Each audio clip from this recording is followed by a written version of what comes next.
रामकृष्ण हरी अध्याय 9 ओवी क्रमांक 1 ते 306 पर्यंत साधकांनी उद्या पारायण करावे।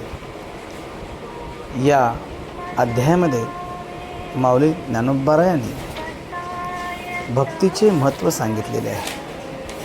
माणसाने भक्ती कशी करावी आणि देवाला जर प्राप्त करून घ्यायचं असेल तर भक्तीशिवाय पर्याय नाही, हेच माऊली या अध्यायाच्या माध्यमातून राजविद्या राजगुह्य योग नावाने आपल्यासमोर चिंतन मांडतात। माऊली सांगतात, तुम्हाला देवाचे भक्त व्हायचं असेल ना तर सगळ्यात अगोदर तुमचं अवधान प्रत्येक गोष्टीकडे असणं गरजेचं आहे।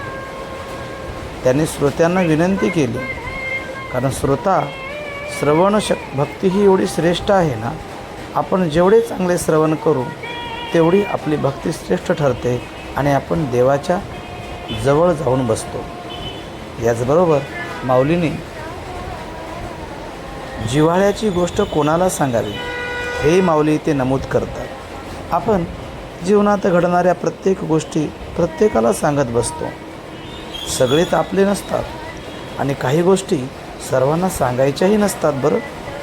म्हणून अंतःकरणातली गोष्ट काही जण आपलं ऐकतात आणि आपल्या पाठी आपल्यासोबतच वैरभाव दुसऱ्या अशी प्रगट करतात।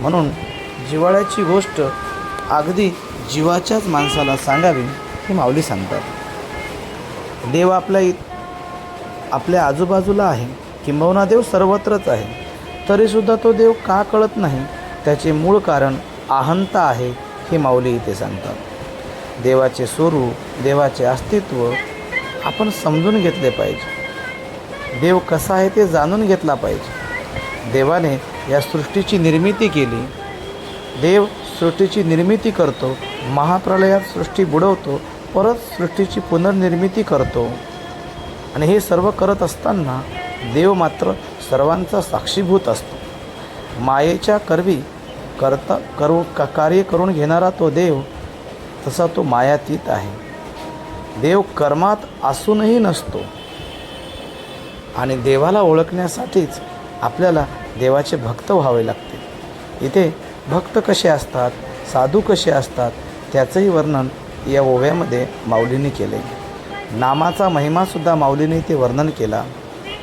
जो नामधारक आहे ना, अनंत पापाचं नाश करणारी शक्ती नामात आहे। म्हणून माणसाने नामधारक व्हावं। मरणारा मारणारा सृष्टी चालवणारा सगळं काही ईश्वरच आहे। फक्त त्याला जाणून घ्यायचं असेल ना, त्याच्याशी एकरूप व्हायचं असेल ना तर त्याला शरण जावं लागतं।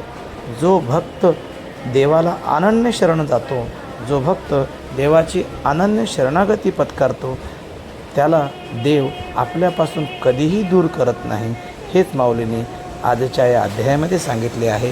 रामकृष्ण।